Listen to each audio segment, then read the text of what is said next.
Muy buenas tardes.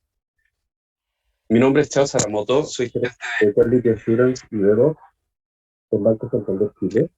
Y ahora tenemos un invitado muy especial, Nicolás Corrarello, Senior Director de Solutions Engineering en HashiCorp. Eh, Voy a entregarle la palabra ahora a Nicolás. Muchas gracias por estar con nosotros hoy día. Adelante, Nicolás. Muchísimas gracias, Charles, y gracias por la cálida introducción. Tengan muy buenos días todos. El día de hoy vamos a hablar un poco de seguridad informática y vamos a hablar del camino a realmente cómo lograr una arquitectura Zero Trust, con algo de suerte mediante la experiencia que HashiCorp ha obtenido durante los últimos años. Pero cuando hablamos de Zero Trust, ¿de qué realmente estamos hablando? Y estamos hablando de realmente un cambio de paradigma, donde, como siempre digo entre comillas, la seguridad en el centro de cómputo solía ser algo que era relativamente fácil. Estaba realmente inspirada en lo que es la seguridad física de cualquier edificio, al fin y al cabo, en donde básicamente tenemos cuatro paredes que nos defienden del exterior y tenemos un set de puertas físicas o lógicas que protegen nuestros recursos de cómputo o nuestra información. Y básicamente a través de quizá 40 o 50 años de historia de tecnología de información, lo que hemos hecho es continuar aplicando esos principios. Hemos creado redes lógicas que separan el acceso de las aplicaciones a la información, conceptos como zonas militarizadas o DMC y zonas seguras donde guardamos información, pero siempre estamos hablando de las cuatro paredes del perímetro del oficial de seguridad, del cual continúo usando en presentaciones. Y algún día supongo que va a ver que estoy usando sus fotos en presentaciones y me va a venir a preguntar por qué. Pero básicamente nosotros consideramos esto seguridad como seres humanos. Ahora, la verdad que el paradigma ha cambiado en los últimos años. Y si vamos directamente a qué es lo que forzó este cambio de paradigma, la verdad que es muy simple. Es el uso de recursos de cómputo en cloud, el uso de la nube. Cambió definitivamente lo que entendemos como perímetro, ya que no podemos tocar nuestros perímetros. Tenemos discos que almacenan información, que los tiene un proveedor tercero. Nuestra información transita por redes de terceros, con lo cual todos los controles que podemos aplicar, al fin y al cabo, son simplemente lógicos. No son físicos, ya no tenemos ya no tenemos ese control sobre los recursos de cómputo. Cambiaron así también las operaciones del usuario y cómo el usuario interactúa con la infraestructura, porque ya sea que nos guste o no, el estándar de oro lo han aplicado los proveedores de cómputo, y el estándar de oro hoy en día es cualquier persona que tenga una tarjeta de crédito puede aprovisionar infraestructura en una multitud de centros de cómputos alrededor del mundo.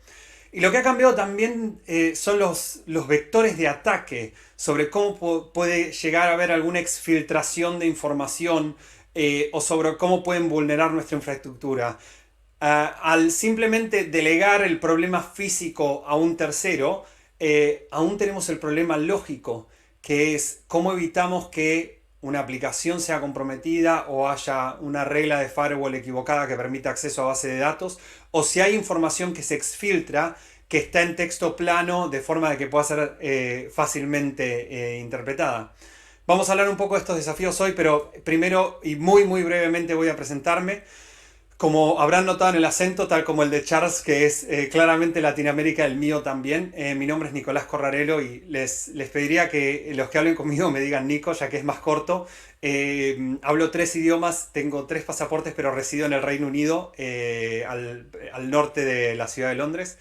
Eh, Tiendo a hacer el chiste en HashiCorp de que ya soy parte del mobiliario, porque yo soy clase de 2017 en HashiCorp y en una empresa que tiene 8 años de historia. Ser parte de 5 de esos 8 años realmente es una experiencia interesante. Pero en mi día a día me encargo de liderar un equipo de alrededor de 40 Solution Engineers que están alrededor de Europa, y tengo 4 gerentes que me ayudan regionalmente.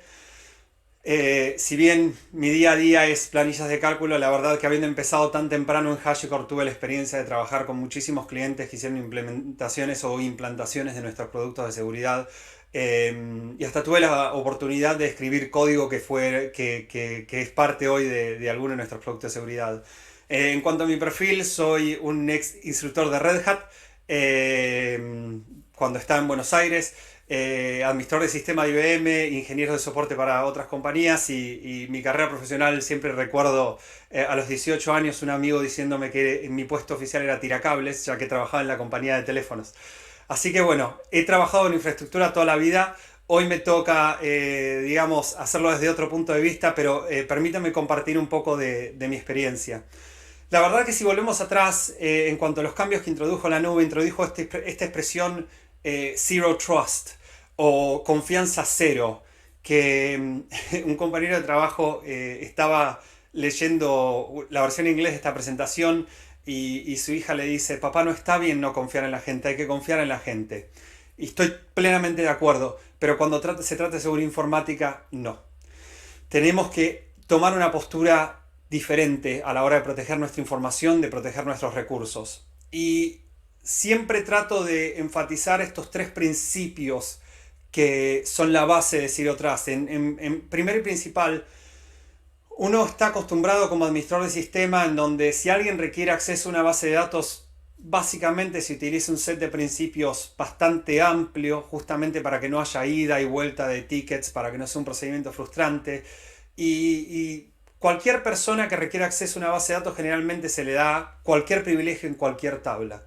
Lo que nos enseña Zero Trust es que esto no es correcto. Porque, de vuelta, si se realizase la exfiltración de esas credenciales, lo único que estamos haciendo es ampliando el radio de problema que eso puede generar. Con lo cual, cuando estamos hablando de Zero Trust, lo primero que tenemos que tener en cuenta es que a la hora de dar acceso a algo tiene que ser el menor privilegio posible. Exactamente lo que necesita para el propósito que desee. No capacidades amplias a la hora de administrar algo o de obtener información, sino que sean limitadas a exactamente lo que la aplicación o el usuario necesita. Tenemos que siempre verificar, y algo que generalmente confiamos cuando estamos en el centro de cómputo privado, es decir, bueno, no importa porque a las bases de datos solo se puede acceder desde esta red y a través de este puerto. Esos perímetros realmente no existen, no tenemos la red o los perímetros físicos para confiar, con lo cual siempre todo debe ser verificado. Cada vez que algo requiere acceso debe ser autenticado, debe ser apropiadamente autorizado y las credenciales deben durar el tiempo más corto posible. Cada vez que, por ejemplo, y esto debe ser muy común a todo el mundo, generamos un nuevo certificado TLS para comunicaciones, los certificados por defecto se generan por 10 años. Si se hace la exfiltración de un certificado por 10 años puede ser un gravísimo problema. Entonces tenemos que limitar el tiempo de que algo es válido, ya sea una credencial o un certificado. Y por último, tenemos que tomar una postura defensiva permanentemente. La red no es confiable. Si estamos en un ambiente cloud, la red no es confiable. Hay múltiples puntos de ingreso, múltiples puntos de salida, con lo cual todo lo que está en la red debe tener una postura ofensiva. Y básicamente estos son los principios que hemos aplicado durante los últimos 5 años. Y como venía diciendo, el acceso justo a tiempo de un recurso es clave. Y toda solución que nosotros hemos creado ha tratado de generar eso, el acceso justo a tiempo, el acceso por el tiempo necesario, el acceso específicamente determinado al recurso. No capacidades amplias, sino acceso justo a lo que cualquier persona o cualquier sistema necesite. Y lo hacemos bajo 4 principios base. El primero probablemente va a ser muy común y muy conocido a todo el mundo, que es cómo autorizamos y aseveramos la identidad de personas. Si una persona requiere acceso a un recurso, necesito en un ambiente de confianza de cómputo realmente poder aseverar la identidad de esa persona antes de darle acceso a algo. Pero luego los principios de una vez que ya sé quién esta persona es o qué hace este sistema, necesito sistemas que me permitan darle acceso a otros sistemas, que medien en el caso de entender cuál es esta identidad y a qué sistema requiere acceso. Cuando hablamos de estos sistemas de mediación y cuando hablamos de limitar el perímetro de acceso lo más posible, automatización es un término que, como dicen los argentinos, cae de maduro. Si tenemos que generar credenciales específicas para cada sistema manualmente con un set de permisos determinado para que ese sistema acceda, la inversión en gente y la inversión en tiempo a la hora de realizar esos cambios realmente no es sustentable. Con lo cual, cada vez que estamos pensando en seguridad, automatización viene de la mano. Y muchas de estas operaciones tienen que ser, tienen que ser más que automáticas, tienen que ser como respirar para el cuerpo humano, tienen que ser completamente involuntarias. Y estamos hablando de operaciones, como dije, de autenticación y acceso a sistemas, de acceso entre sistemas a nivel red, de, eh, de hacer problemas como TLS mutuo o encripción en tránsito de la información que realmente no sean algo de que el desarrollador de la aplicación se tenga que preocupar porque la plataforma ya se lo debe proveer. Y por último, el control de acceso de personas a sistemas, ya sea por necesidades administrativas o por propósitos de consultar información. Todo esto debe ser completamente automático y debe generar el menor inconveniente posible en las personas, en los desarrolladores y en las personas que mantienen sistemas. Vamos a ahondar un poquito sobre estos conceptos. El concepto probablemente más común o más claro que conozcan es el concepto de cómo autentico y autorizo y autorizo a una persona. Básicamente de cómo establezco la identidad del usuario. No ha cambiado mucho desde, digamos, desde tiempos milenarios o desde quizá el tiempo que yo inicié con cómputo. En su momento era un directorio activo que guarda usuarios, guarda contraseñas, guarda información del sistema y todo usuario puede, todo sistema puede utilizar eso como centro de confianza para autenticar a los usuarios. Pero a medida que se ha hecho más complejo el acceso, lo que empezamos a notar en organizaciones generalmente es que hay múltiples directorios activos. Por su organización, por aplicación, hay réplicas. Y tal como estas tecnologías requerían una vuelta, requerían una evolución y hemos introducido sistemas de identidad federada como Okta o Ping, las prácticas que estamos usando en el data center en cuanto al manejo de secretos, en cuanto al manejo de redes, requieren también una ligera evolución. Y quizás aquí aparece HashiCorp en la escena alrededor de 5 años atrás, con tres productos que voy a comentar hoy en día, pero no quiero enfocarme mucho en los productos, sino quiero enfocarme en los principios de diseño de estos productos, ya que eso es quizá el conocimiento común que es aplicable a cualquier producto o cualquier aplicación que estén desarrollando. Y voy a comenzar hablando sobre Volt, que es un producto muy conocido, pero básicamente cuál era la problemática que Volt quería solucionar. Digamos, cuando vemos las aplicaciones existentes en redes de cómputo, lo que nos encontramos es que básicamente sí existe el concepto de usuario y contraseña de una cuenta principal o un service account para acceder a algún sistema, pero el perímetro está establecido en la red y toda la seguridad está pura y exclusivamente en la red. Ahora, si nos movemos de esas capacidades a los requerimientos que tiene el cloud actual, nos encontramos, como comentábamos, que la red está manejada realmente por otra persona, por una tercera persona.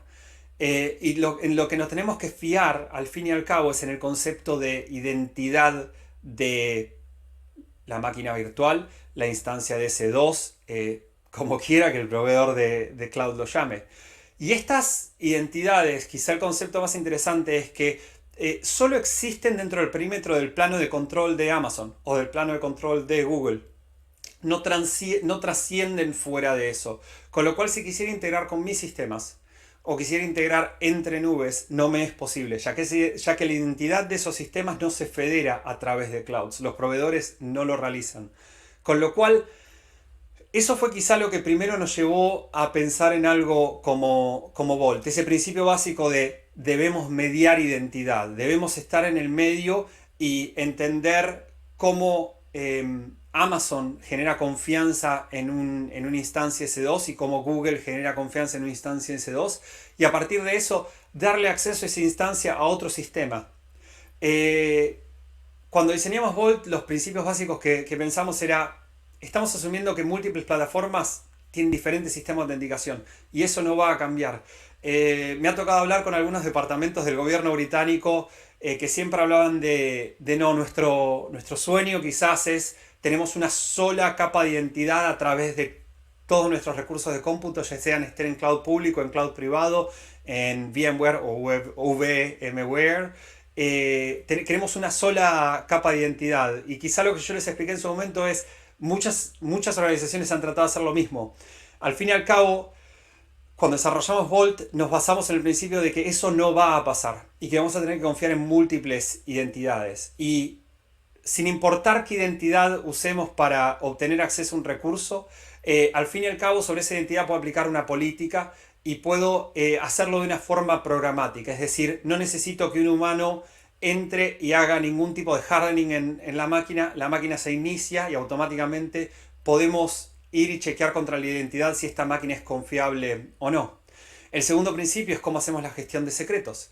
Básicamente, si ya sé quién eres porque puedo aseverar tu identidad y ya sé qué puedes hacer porque puedo aplicar política a tu identidad, no es mucho más complejo simplemente generarte un secreto. Ahora, al hacerlo automáticamente y de forma programática, puedo hacerlo realmente muy corto y puedo hacerlo como, volviendo a los principios de Zero Trust,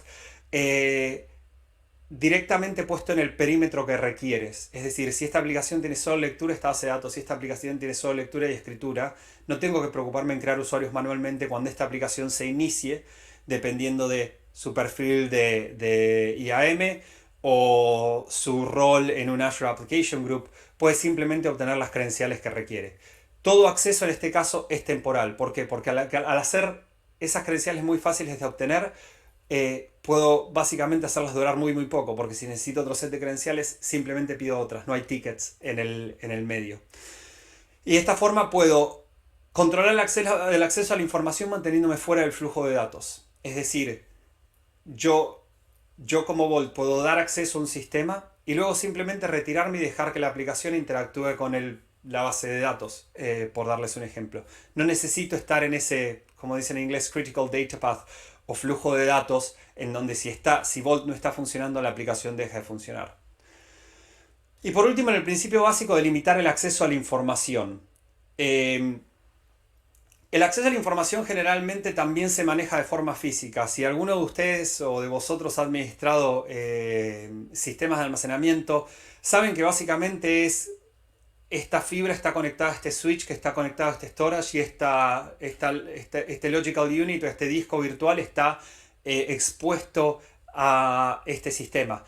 Esta es otra presunción que se ha acabado con cloud, ya que si alguien por un error muy simplemente puede abrir un S3 bucket, un balde, supongo, o cualquier sistema de almacenamiento al mundo, como sale en los titulares de los diarios todos los días.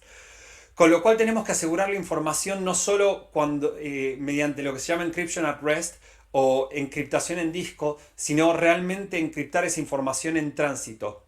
De manera que, por ejemplo, lo que generamos en Vault es básicamente un sistema en donde Vault guarda llaves de almacenamiento y la aplicación encripta información antes de guardarla en disco o en un sistema de almacenamiento provisto por cualquier cloud.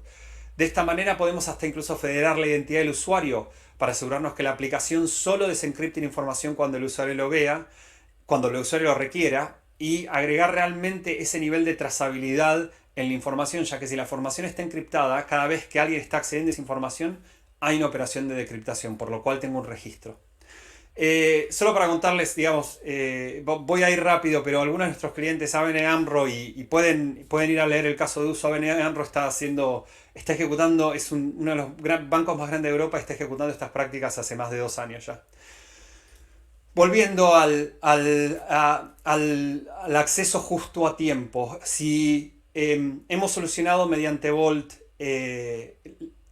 todas las limitaciones a nivel del manejo de secretos y manejo de información, queríamos encargarnos luego de la capa de transporte. Porque, de vuelta, el modelo es el mismo y seguimos teniendo esa confianza implícita basada en las redes.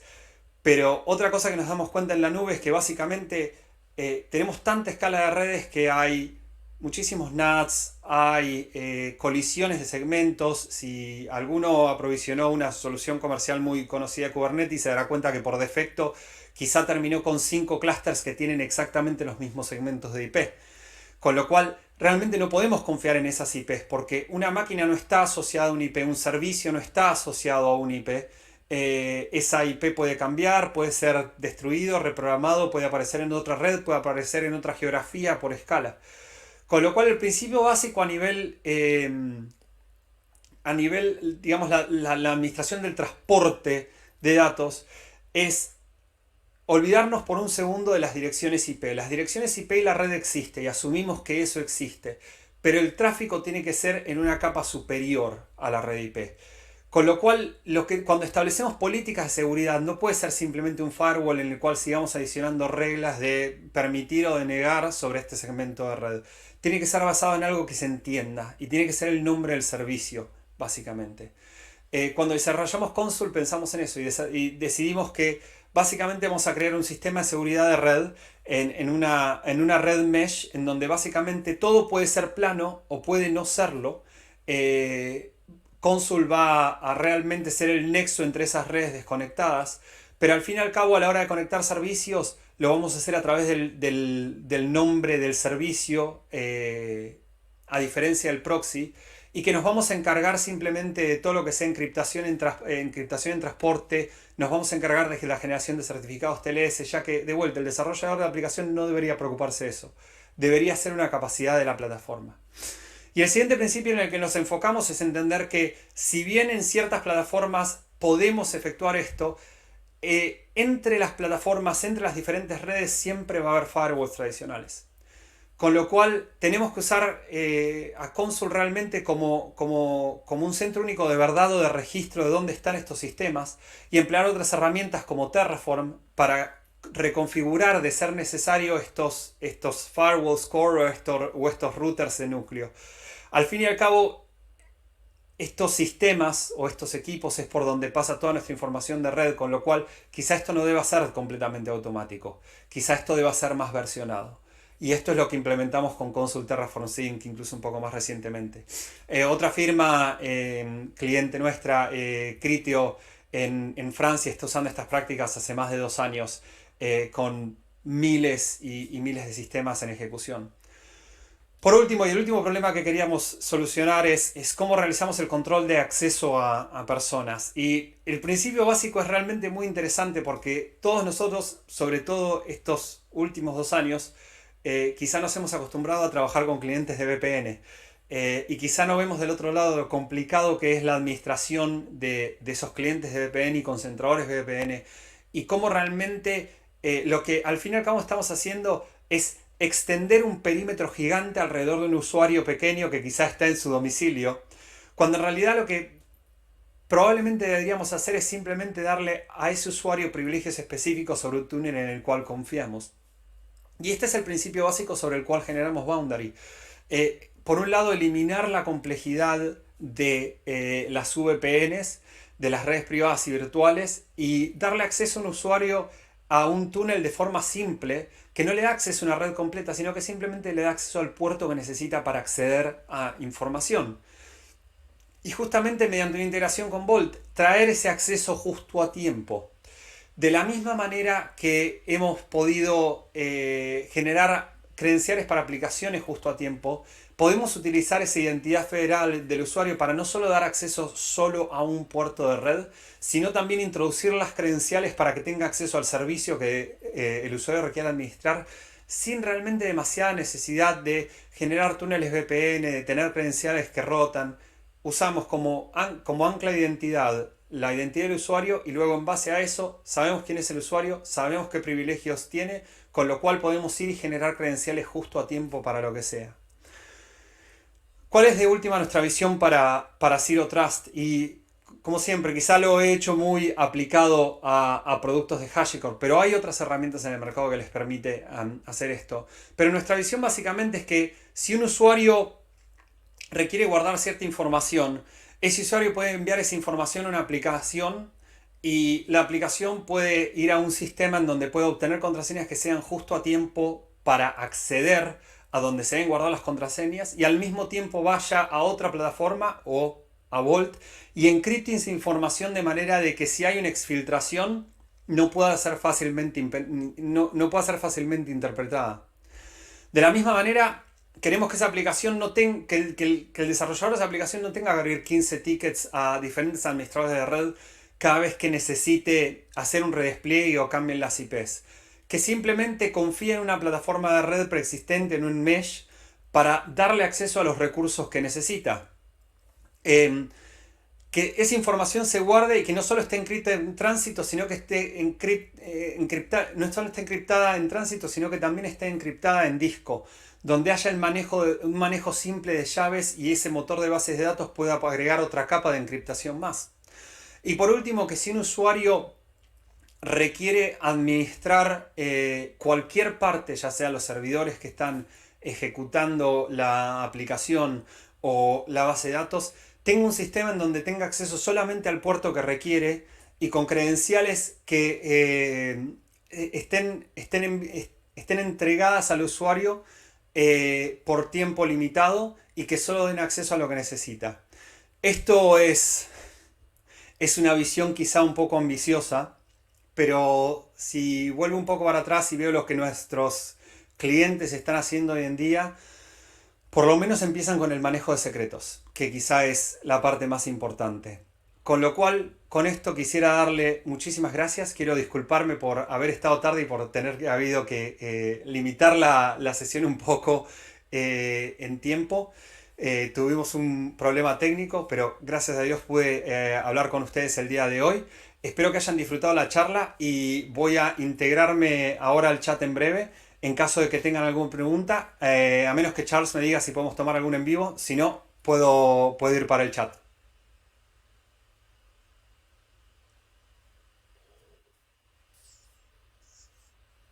Hola Nicolás, sí, muchas gracias por tu presentación. Eh, en este momento no vemos preguntas en vivo, así que te agradezco mucho el tiempo que nos has dedicado a compartir tus experiencias y conocimientos. Fue muy clarificador y me gustó mucho lo que presentaste.